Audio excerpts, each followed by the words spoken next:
Good morning and welcome to AAC Ask the Experts. This is the fourth installment of our Let's Talk AAC series. And we presented it once and had technical difficulties, so we're going to present it for you again so that you get a nice recording and you're able to hear everyone. I'd like to thank our guest speakers, Carrie Adamick, Kim Vong, and Bernadette Kennard, and we'll hear a little bit more about them in just a minute. I am Laura Martinez. I'm the Assistive Technology Program Manager at TASC. Good morning. I'm Elizabeth Ortega, Assistive Technology Specialist at TASC. Just quickly, the agenda, we're going to talk about our Let's Talk AAC series, introduce TASC and what we do, introduce our guest speakers, and then we'll be answering predetermined questions or frequently asked questions. And here we go. So today's presentation is made possible by Ability Central. We wrote a grant called Let's Talk AAC, and it's a series of webinars for professionals serving persons with communication needs, as well as parents, caregivers, and AA speakers themselves. So like I said, this is number 4 in the series, but we also have Let's Talk AAC, an introduction, AAC parents and professionals working together, and AAC for transition-aged youth and adults. Recordings of these presentations can be found on our YouTube channel. And Liz. TASC is a nonprofit organization. We cover 6 counties in Southern California. We are a parent training and information center. Our mission is to educate and empower people with disabilities and their families to become effective communicators and self-advocates. Our disclaimer: TASC staff are not advocates or attorneys. We do not provide recommendations, legal advice, or suggestions. Our family support specialists offer peer-to-peer support, information, and options to parents of children with disabilities, so they can become informed members of the IEP team and work collaboratively with schools. Easy for you to say. Our family support specialists help families understand the special education process by providing one-on-one phone consultations, virtual IEP consultations, and review of documentations. They also help with They also offer assistance with letter writing. They offer a variety of educational webinars, support for military families, information, and resources.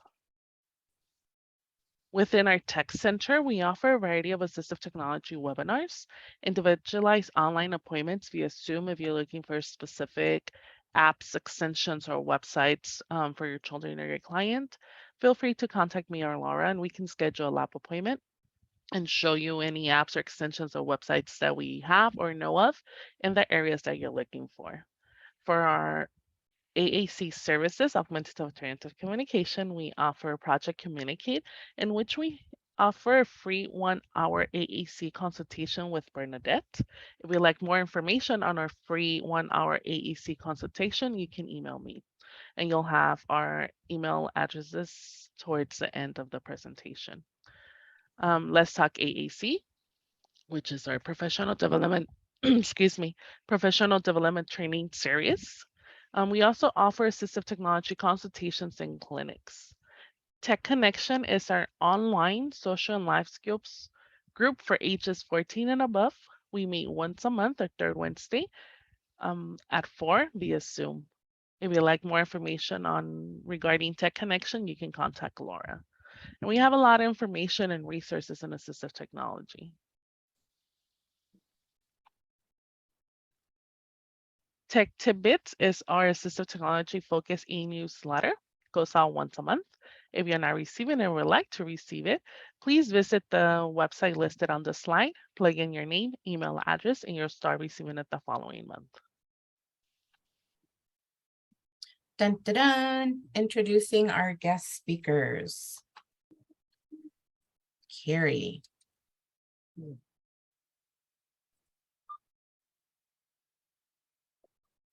Good morning. My name is Carrie Adamick. I have cerebral palsy when I stopped breathing when I was only 51 hours old.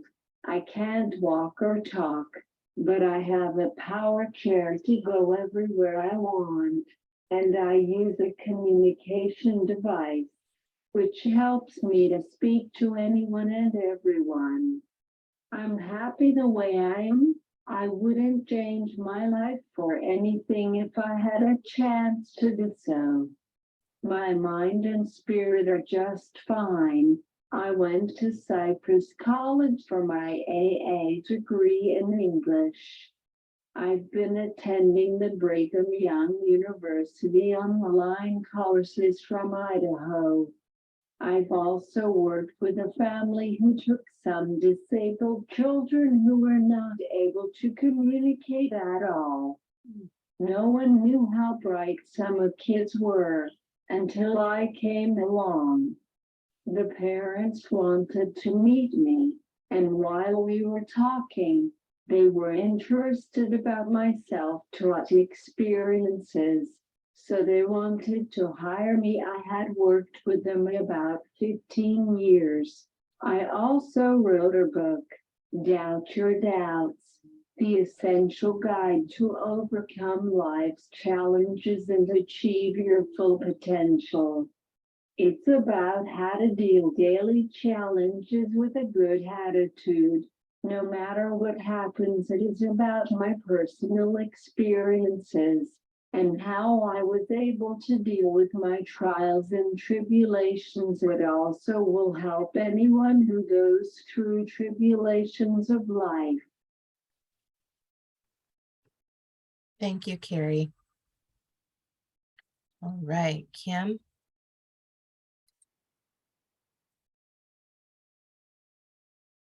Hello, my name is Kim Bong.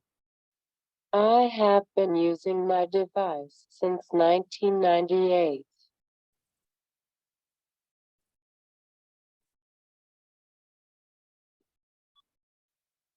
I have many roles in my community.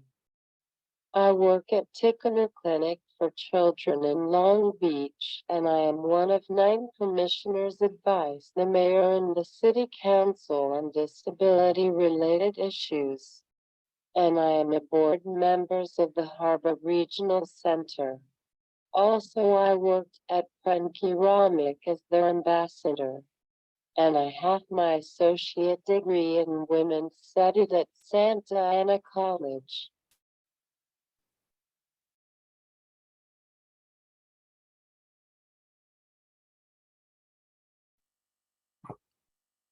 Okay, thank you, Kim. I wanted to point out here, there's a link where Kim is using her device to give a speech at Long Beach, actually at the beach, at Granada Beach.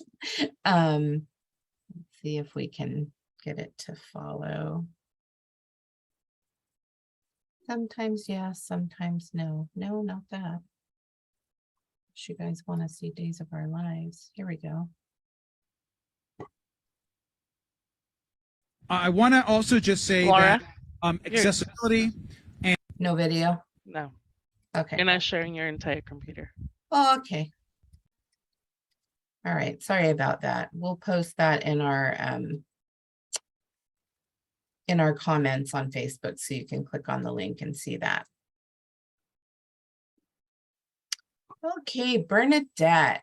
Bernadette Kennard is a licensed speech-language pathologist, and she's been a member of ASHA, which is the American Speech and Hearing Association, for almost 30 years.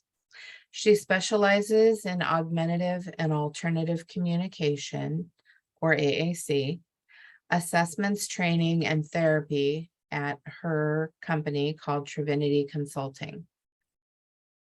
Bernadette earned her bachelor and her master's degrees from New Mexico State University in Las Cruces. She worked in Las Cruces for the public school district with severely multiply impaired students until moving to California in the early 90s. Here, she's worked in skilled nursing facilities, public and private schools. Bernadette's a vendor for the Harbor Regional Center and provides AAC consultations for TASK and other agencies and families to help them identify the next step for their loved ones with severe speech disabilities. Okay, we're going to go ahead and start our questions. So the first question is for Carrie and Kim. How did you get started using AAC, and what system do you use? And also, have you used a lot of different AAC systems? So we'll start with Carrie.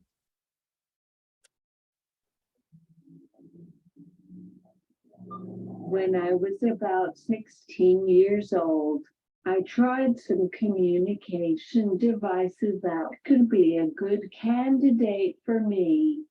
With my spasticity, the speech therapist wanted to be sure about what kind of communication device would work the best for me. I don't remember the brand of the device was, but it was like a big calculator with a code for a word. Each word or letter had a code with 3 digital numbers. I was able to memorize thousands of codes. I had this device until I was about 24 years old, when I was living in a home called Spasticity Children's Foundation, United Cerebral Palsy in Los Angeles. Then I moved into a smaller home in Buena Park, where I was able to get my second communication device through CART with PRC. I was about 29 years old. I've been with PRC about 32 years and have gone through about 6 communication devices. On this communication device, I've been doing video calls to an old friend who lives in Massachusetts and Arizona. Believe me, we talk for hours. I'm truly grateful for PRC. I don't know what I would do without communication devices in my life. Thank you, Carrie. And Kim.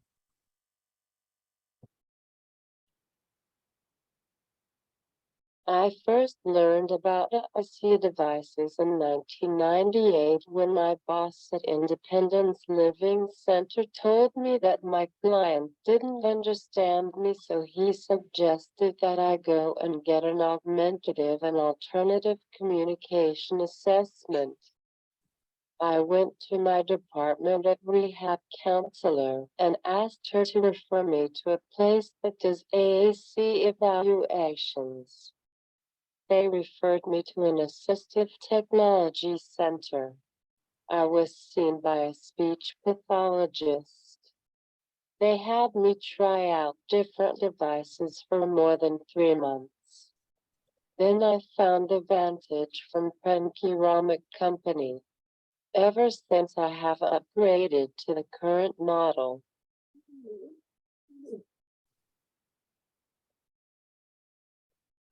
Okay. Thank you, Kim. So Carrie and Kim both happen to use the Ceramic Company or PRC devices, but there are many different devices. And like they said, it's important that you try different ones out. All right, our next question is for Bernadette and Kim.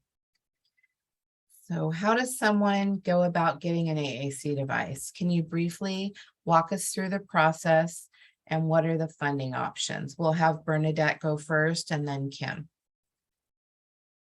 Good morning.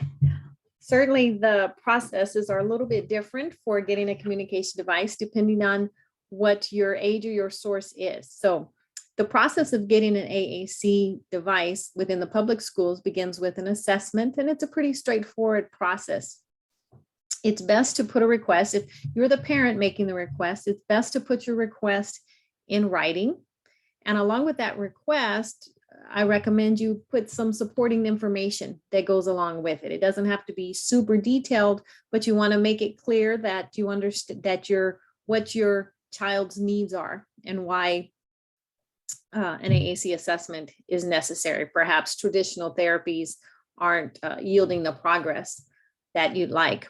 A parent or a teacher can request an AAC assessment, and it doesn't have to be part of an IEP. It can be done at any given time. Once the request is received to a district, it must be responded to within 60 days. And the district then has the option to hire whomever they choose or select to do the assessment. And because of that, I always encourage parents to write in your request that you'd like it to be done by someone that does have experience with AAC. Keeping in mind that getting the assessment is the start of the process, but it doesn't necessarily mean you get a device. AAC has several different areas. We have high tech, mid tech, and low tech. Sometimes people just think of a box or a computer that generates speech as AAC, but a voiceless communication system might be the recommendation for an AAC assessment. So they're not exactly, assessment doesn't always mean a talking machine. Lots of other things can be recommended. I would encourage parents and professionals not to rush through the process. I liked hearing how Kim said that she trialed for a little over 3 months. Allowing the assessor to communicate with all the team members and the student is advisable. A team approach is always preferred, but it's not always available. But the more time a student has to trial a strategy or a tool, the better chance they're going to actually be able to show what they really are able to do, which hopefully leads to the most appropriate system being recommended. If you choose to use a medical insurance, as some families do, as opposed to going through a school district, or maybe you need a device and you're out of the school age population, then that process starts again with the request, but simply through your physician. So a parent can ask their doctor to write a referral. The doctor writes a referral to an SLP to complete the assessment. And after the assessment report is done, then he writes a prescription that corresponds with the SLP's recommendation. That's the process pretty much in a nutshell. All right, we'll hear from Kim next.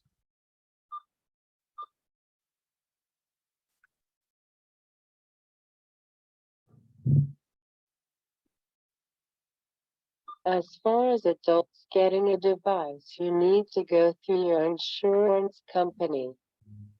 The first step in getting a device is to go to your doctor to get a referral for speech and language specialist to get an AAC evaluation. After getting an assessment, the insurance needs a report from the speech therapist. It usually takes about 3 months, but people need to keep on top of it. The department at rehab can also help with getting an AAC. They will also send you a speech and language pathologist. It is the same process as the insurance, as they will need an assessment. Then there will be a trial period of the adjustment to see if you're working with the right AAC device. The speech and language specialist will write a recommendation as to what device is right for you. Perfect. Thank you, Bernadette and Kim. All right, question 3 is for Carrie and Kim. Do you have any advice for beginning AAC users, their parents or professionals that work with them? And we'll hear from Carrie first.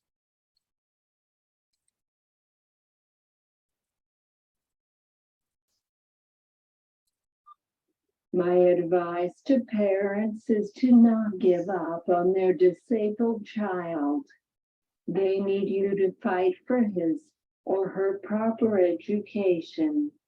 Most disabled children might not be able to learn like any other able-bodied child is, but many nonverbal people can understand everything that people say.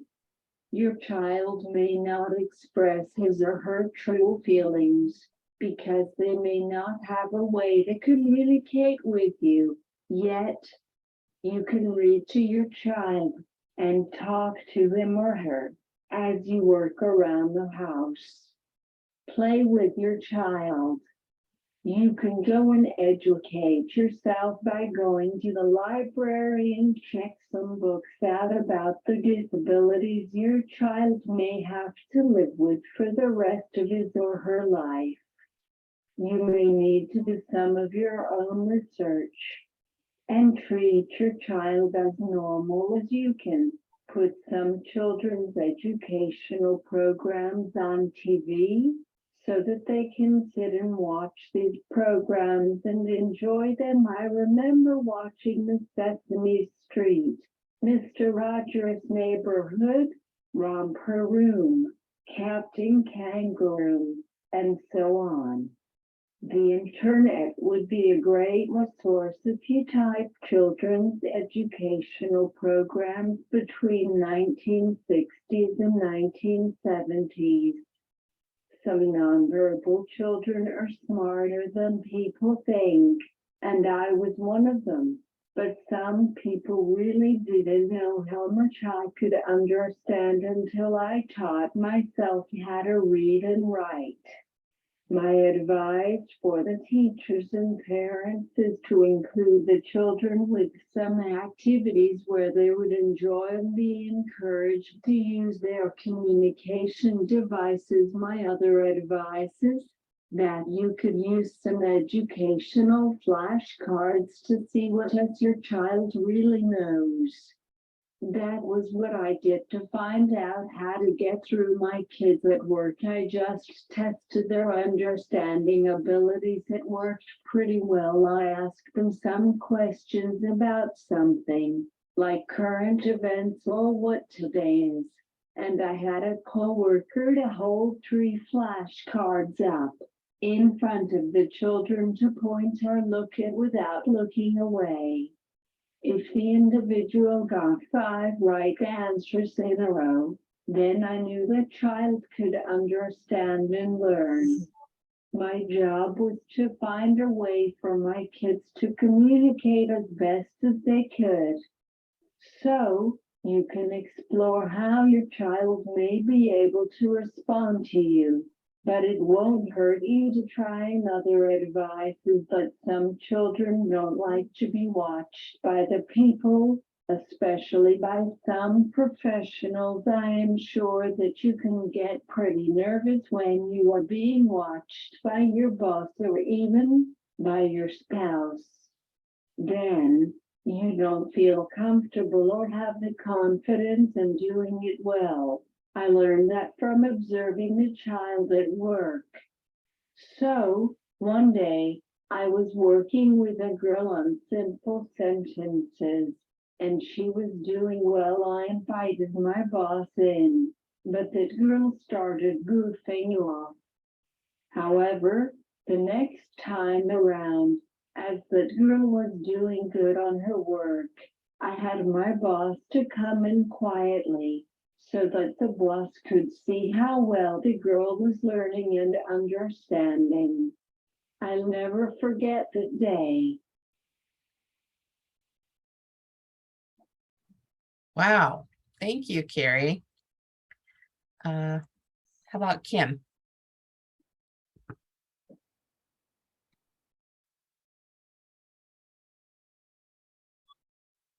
I would like them to know that communication is very important for children to express themselves.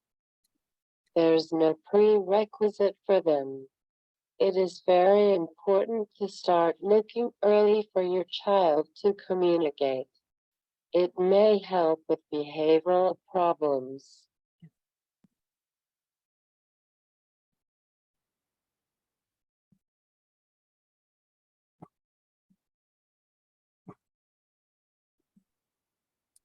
Thank you, Kim. Good That's- advice. That's very true. All behavior, I believe behavior is communication. Absolutely. I think we talk about that more deeply in one of our other trainings, but it's so, so true. Okay, number 4 is for Bernadette. How do you get someone started with the right communication device who seems to have a hard time choosing what he or she wants? That's an excellent question. Let me begin by saying that the number one strategy in implementation is modeling, which applies to all language functions. Modeling is key. So under these circumstances, the first thing that I would say is I would immediately stop making my focus on choice making and begin to model all the other amazing language functions that a person can do with their language. So I may not be good at choice making, but go ahead and show the person how to comment or how to use greetings. So maybe instead of choice making, we're going to work on saying, I like it, I don't like it, or wow, or hey, what's up? Some other functions. So I would change my focus and I would model the device and encourage the person to use it, but not putting demands on them for you to use it. So often I see devices being, shoved in front of a person. Tell me what you want, tell me this, but just using your dialogue. For example, I like pies. I wonder what you like. Here's a device, right? So using your language to encourage other language functions is the way I would suggest addressing that. Perfect. Great answer. Thank you, Bernadette. You're welcome. Question 5 for Carrie and Kim. What do you wish you could tell people about what it's like to rely on AAC on a daily basis? So we'll start with Carrie.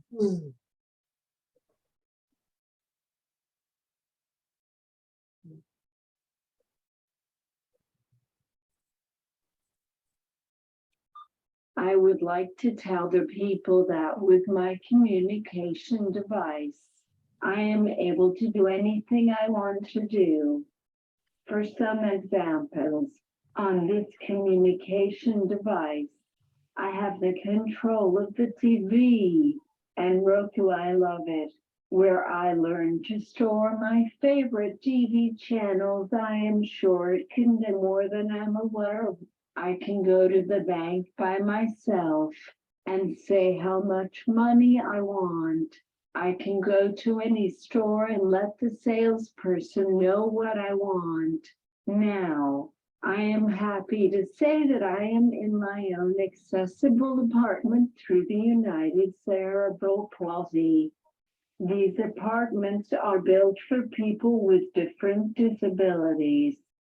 We have aides for different shifts during the day where they assist us with our daily needs, cooking, cleaning, doing laundry, grocery shopping, and so forth.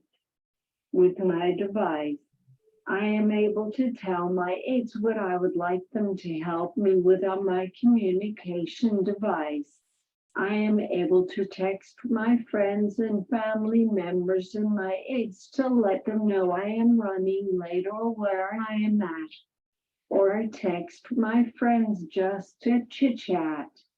I have a page with the addresses and the time programming in to call the access bus. I also have a page of family members' names, my aides' names, and some of friends' names, and frequently used phrases. I can store the common words that I use often.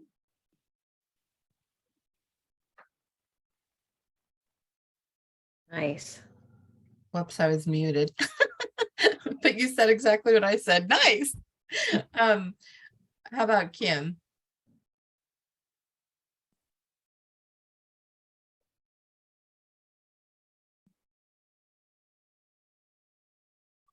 I find it frustrating because I am saying something important that I want to be heard. I try to repeat myself and be patient.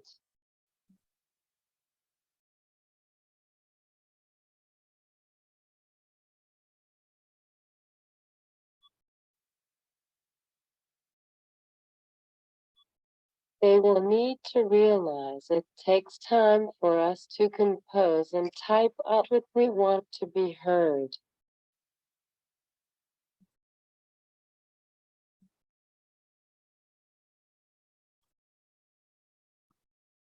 That is so true.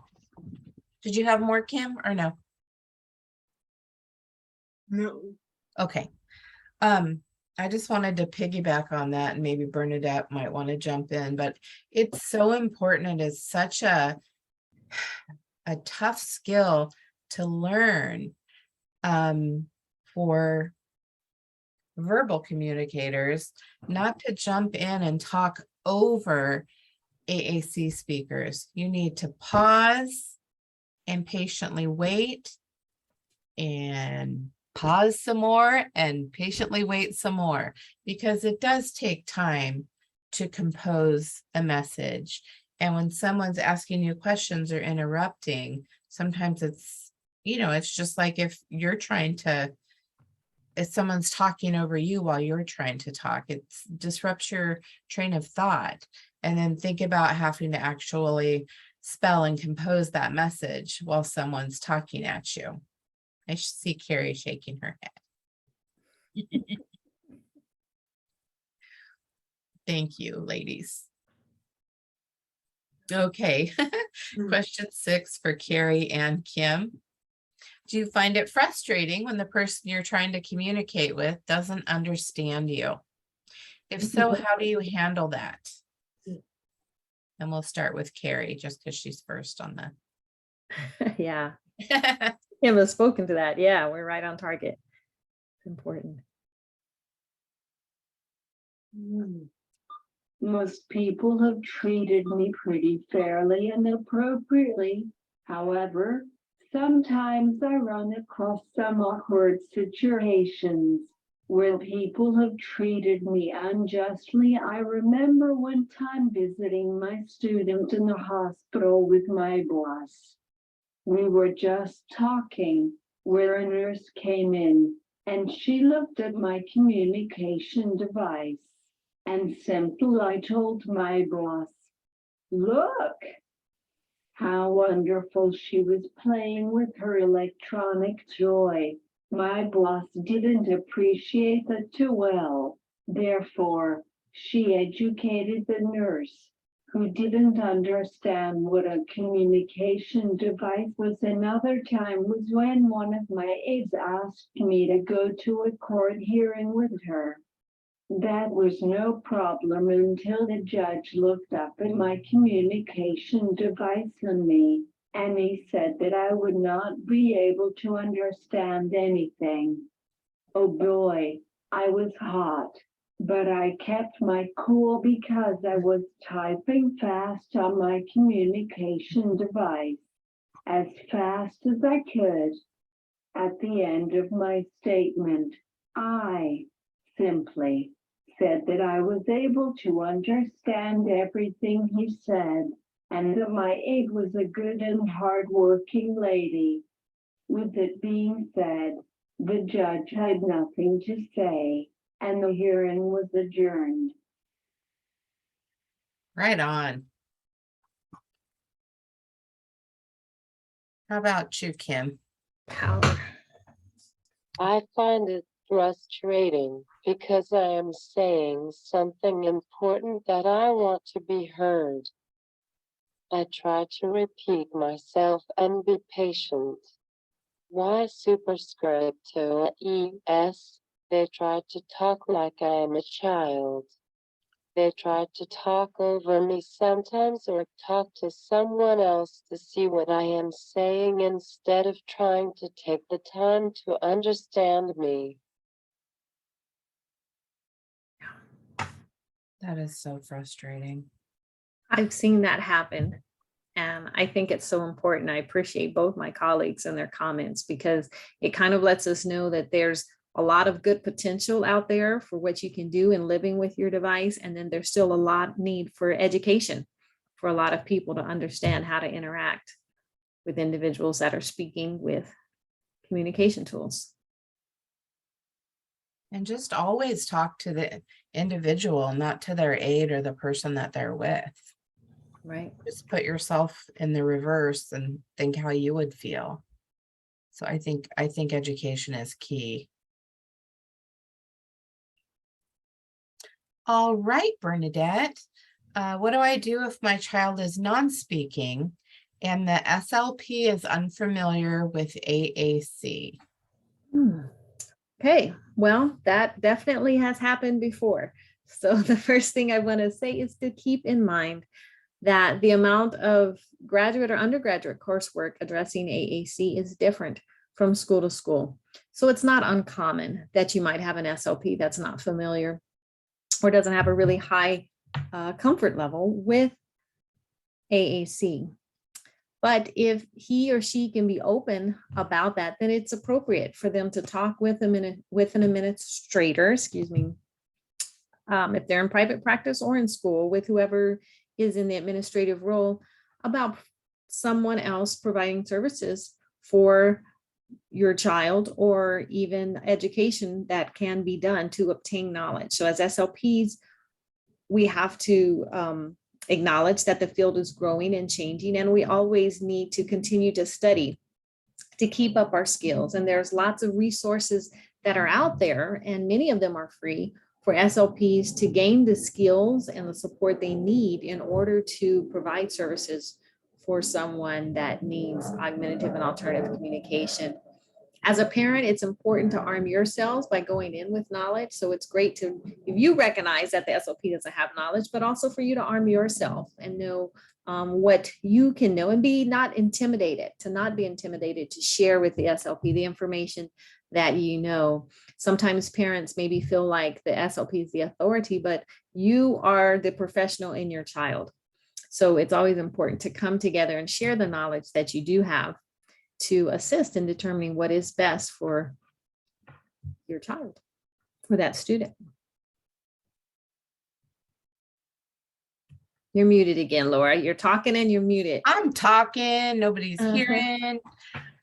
I just said, boy, you said it, because nobody knows your kiddo better than you. And being informed is so powerful.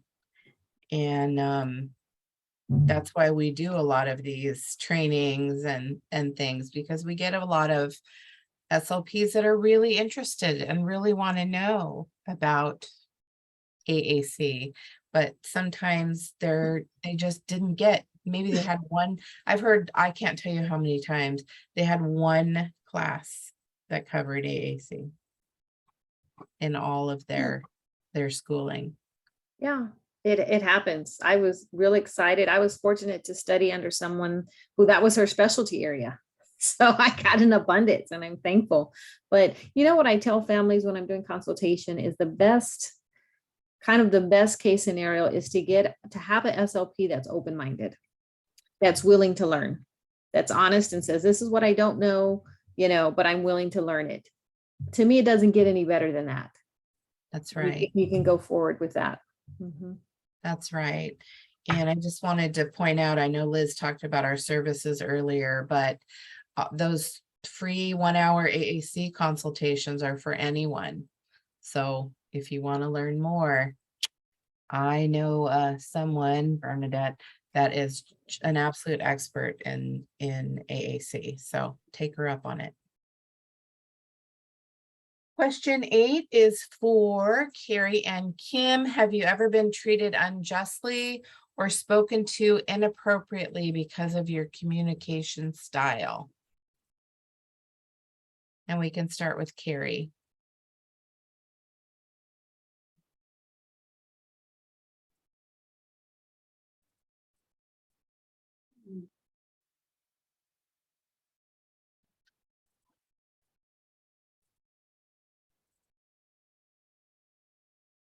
Did you already answer that one? Although someone may show no interest of using a communication device, I would model by showing the person how to use it anyway. He might not understand what it does for him. He may think it is just Wrong one. That's an oops. It happens. Oh, yeah, it does.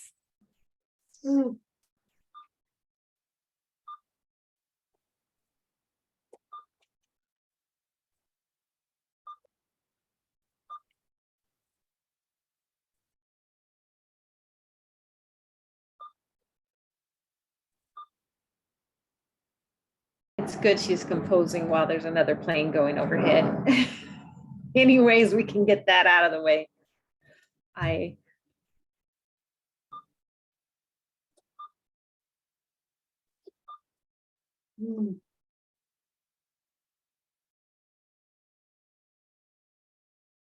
was thinking about what Kim was saying earlier, how someone, I already answered this one. I think so too. I think so Mhm. too. yeah, that's exactly what I was gonna say when Kim was talking about how the person turned and looked at someone else for the answer instead of looking at her when she was talking. I think that's being treated unfairly. I think that's inappropriate. Completely. Kim, how about you? I think people need to be patient and understanding. They need to understand this is another foreign language. Yes. Absolutely. And Right. anybody that knows AAC, the symbol systems that you guys are using really is to a lot of people considered very foreign because a lot of the icons are not transparent. Sometimes we see a symbol and we don't know what it means. As a professional, we have to look it up and then we have to teach the meaning to the AAC speaker. So not everything is as simple as some people might think. So that second language part is very important. I totally And this agree. is another culture. And this is another culture. That's totally true. It is another culture. Mhm, mhm. And people need to think about that. And that's why I'm so appreciative that you guys are our colleagues and that you're so willing to help us understand and share with other people so that they can, communicate effectively or help you communicate effectively. I think it's a mind shift, Laura, that we have to make because I like the word culture. When people think of individuals that use sign language, we talk about the deaf culture. And there's such an establishment there that when you say that, people just automatically, they kind of get it. But thinking of AAC speakers as having their own culture as well is something that is transitioning, I think, happening now, but it hasn't been as established, but it should be. And I think when we get to that place as a society, then there will be more respect and there will be better use of AAC etiquette. I agree. Hear, hear.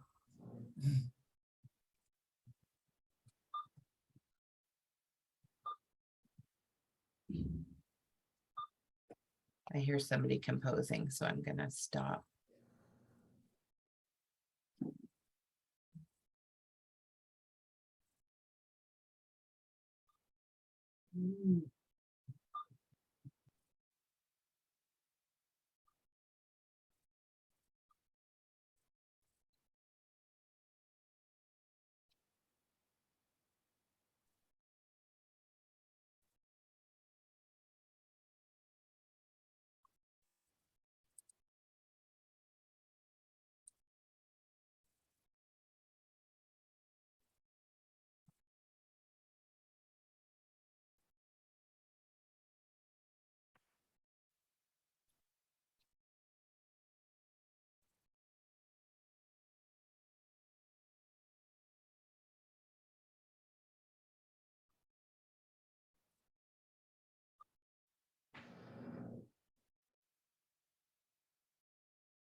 or people who are blind or from another country or have different disability, because no disabilities are the same.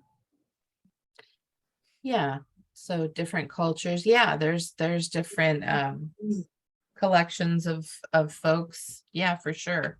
Good point, Carrie. That makes sense. It does. I'm going to go to the next one. Question 9 is for Bernadette. So what can parents or educators do to support AAC users in their lives to continue to grow and become confident AAC speakers? Okay, 3 things came to my mind when I read this question. And I think the first one is, like, actually, they're all equally important. I can't say the first one I would say is to validate their system. Validate the system. We've already talked about it being a different language. It's a new language that they're learning. And quite often, they're the only ones speaking that language all around them. It's kind of like if you imagine yourself being dropped in another country where you're just learning the language, but everybody's speaking it around you. It's that awkwardness of being the only one learning your language. So validate that what they're saying, the language they're speaking is valuable, that it's purposeful, that's that extra listening and waiting time, that's saying it's good to hear you talking. Validate their system. The second thing that I think is really important is to teach to the highest form of literacy they're able to achieve. We know that everyone's not going to be a typer or a speller, but certainly moving towards the highest form of whatever you can do. If you're able to type, then you're able to say whatever you want to say, right? Whenever you want to say it. But so typing is a great goal for some. For others, it might be using 2 words or 4-word utterances, but always pushing your AAC user to use the highest form of literacy that they can use. The third thing that I would encourage parents and educators to do to continue growth is to be intentional with providing communication opportunities. Even when in some of the best classrooms where everybody knows what the AAC user can do, quite often opportunities aren't provided. They're very limited to snack time or, making this request and really not being a part of discussions, for example.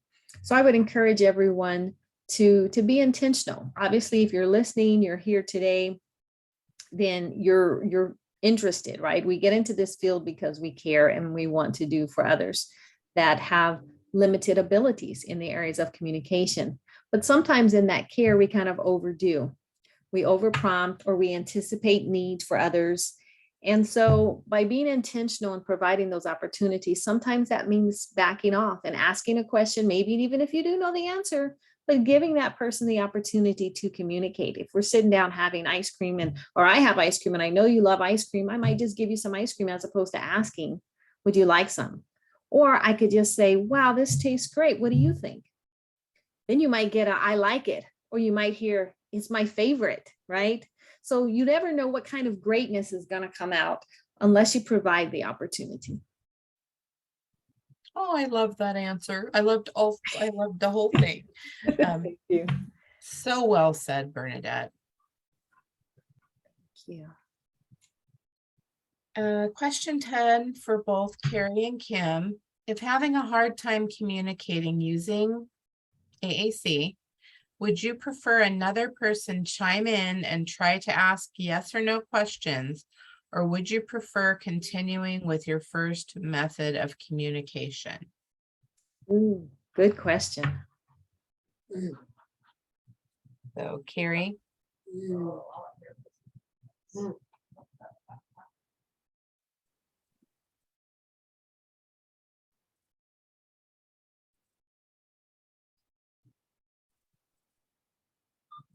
For me, I don't mind if someone jumps in and finishes my sentences or asking me some yes or no questions to make the conversations a little bite faster, especially when I have an emergency or when I am in a lot of pain. The other times, I prefer to write everything out. So it really depends on the circumstance or situations at that moment. For an example, I can use my communication device better and faster when I am in my wheelchair, in my bed, or in a hospital bed. I'm not able to use my communication device effectively. I really try to use it in the bed, but it is a really slow process. Mm. If you have a method between you and your child to communicate, that's okay too. With my family and some close friends, I do the skywriting. All I do is to write the letters in the air, and my family caught on with it. That was my first way to communicate. After I learned my letters and words by watching my great-grandpa, who was deaf and blind in his 80s. So everyone was communicating with him by writing the letters in the palm of his hand, and then he would say the letters and words. That was where I came up with my writing in the air.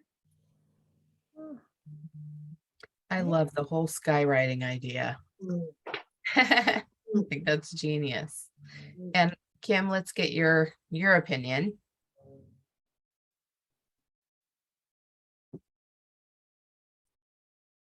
I want them to know if someone needs to communicate, you need to do what we can to help them get a device.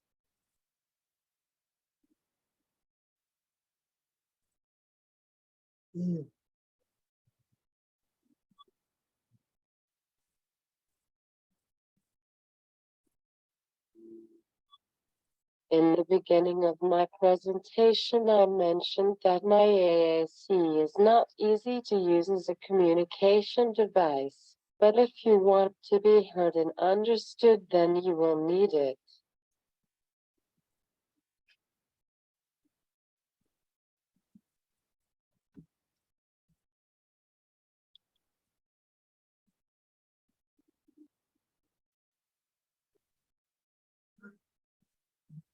That it, Kim? Yeah. Okay. I've known so many people over the years. And I'm sure Bernadette and Liz, you've run into this as well. Everybody's different. I mean, that's just human nature. Every single person under the earth Mm. is different. And it's important to find out from your AAC speaker what they prefer. I just can't stress that enough. Right. Absolutely. Absolutely. If someone is just learning, then I would say, try to wait them out as much so that they can, but it teeters. Like I said, you have to, everybody's different, because I want them to get the experience so that they get better at it. But you never want, especially a new AAC user, for them to get so frustrated that they stop. Right? If it's just taking them too long or they hit the wrong button, it happens, right? That's like if I'm typing, my gosh, no one wants to see how many times I delete or backspace over my errors. And when you're an AAC user, that's out there for the whole world to see, because now you've said it out loud, even if you didn't mean to say it. I have a client, one of the most exciting things is that we put an oops button on her device. So when she hits the wrong message, at first she would look at me like, gosh, I really didn't mean to say that. And so we figured it out. That's like, you know what? It's an oops. Just say oops, right? So interrupting or not interrupting, you kind of got to find that rhythm with the person you're talking to and see Boy, how they feel about it. Mhm. that is true. Boy, I'd have to hit my oops button all day if I was correcting my typos. I think people need to be patient and understanding. They need to understand this is another foreign language.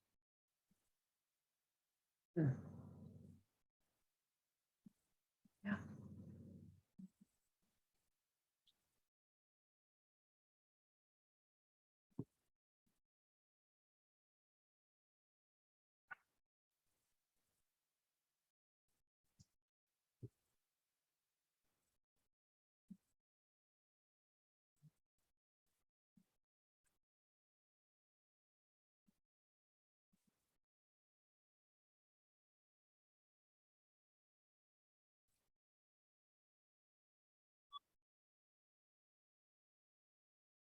Okay.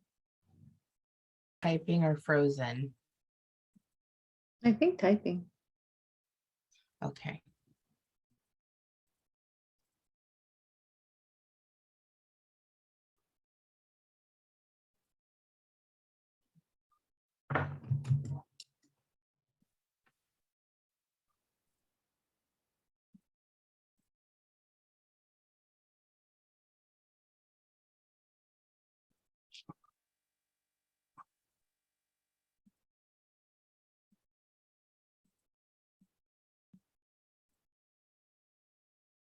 Burnett learned when she was with my dad and me when I was doing the skywriting, and she was impressed. It's true. I was. And I didn't know. I just didn't know, but they were so in sync. It was real impressive for them to communicate with one another like that. I thought, wow, they have their own secret language. You have your thing going. Mm-hmm. That's Yeah. cool. Yeah. Yeah. All right, I'm gonna go to the next question, which is for Bernadette. If someone shows no interest in using a communication device, do you think it should still be encouraged? Should it still be encouraged? Well, if the person has a device and an assessment was done properly, then yes, there probably is a need for the device. It's in place. So there's a reason for it. So I would say, yes, it should be encouraged, but perhaps the strategy that's being used to encourage it needs to change. It's important to identify why they don't have an interest. That's what you need to do first. Figure out why if they're nonverbal or limited verbal and they're not interested in using the device, let's figure that out. And then sometimes we have to do this, we have to go back to figure out what their why is in communicating in the first place. So you do this by starting with the simplest things. What are you interested in communicating about? Let's start there.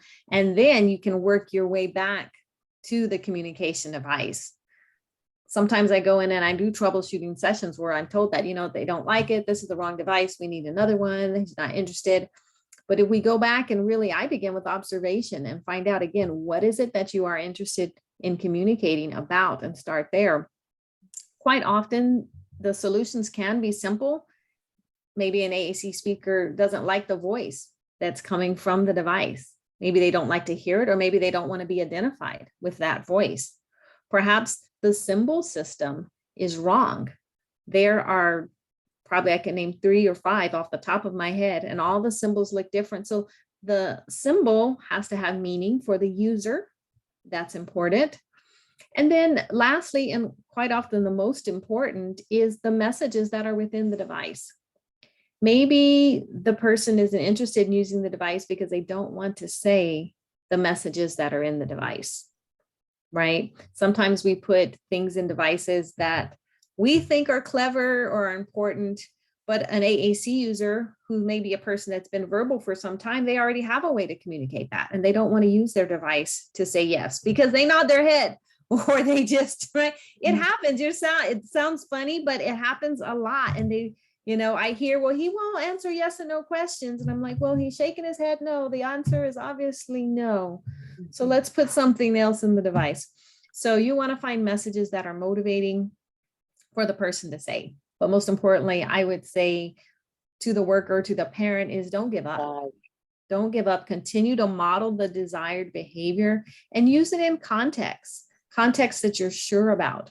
If a person has physical challenges, particularly, and it's difficult to maybe see what they're doing, then you want to make certain that you know that the messages you're modeling are valuable, if that makes sense, because that's where the buy-in comes. If it's not something I want to say, then why would I even bother paying attention in the first place, right?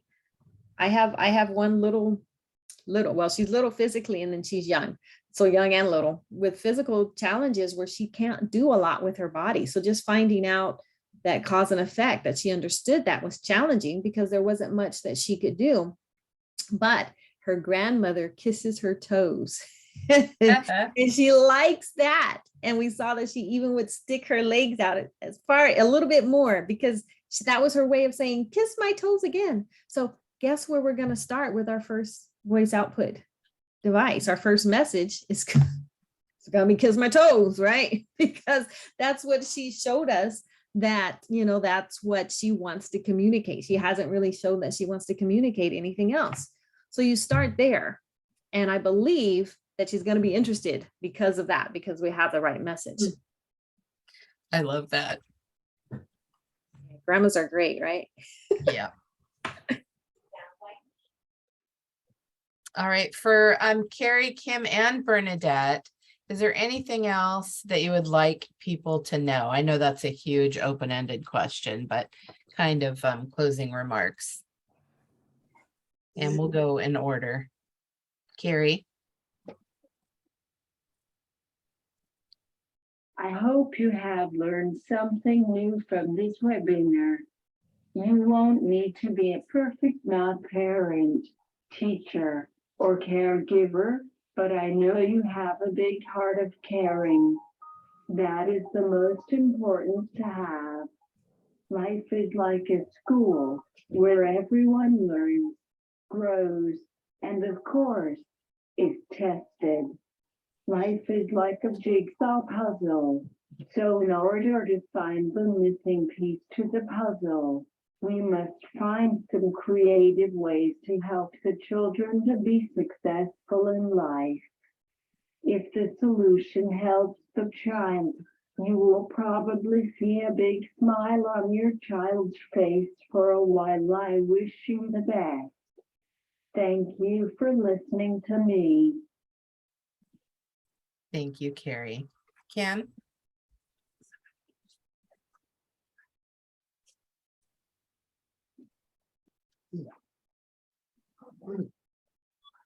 I want them to know if someone needs to communicate, you need to do what we can to help them get a device. Boy, that's the truth.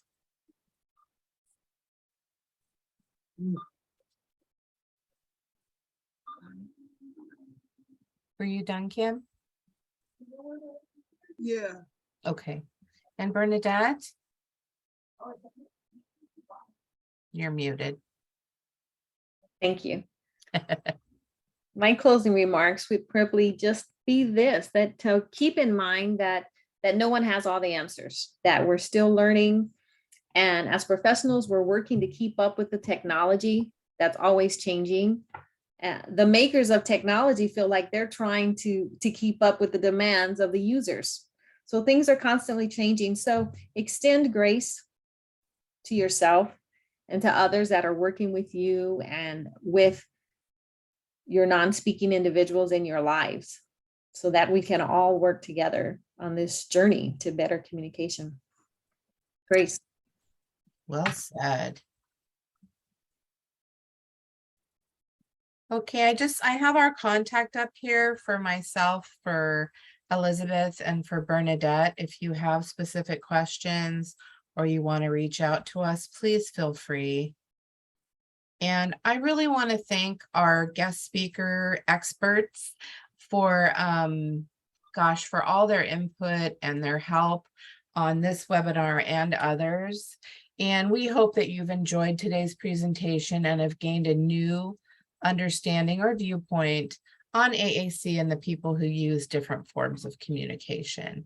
And I just wanted to say thank you to everyone. Thank you for having us. It was fun. Thank you. Thank you. And we can stop recording, Liz.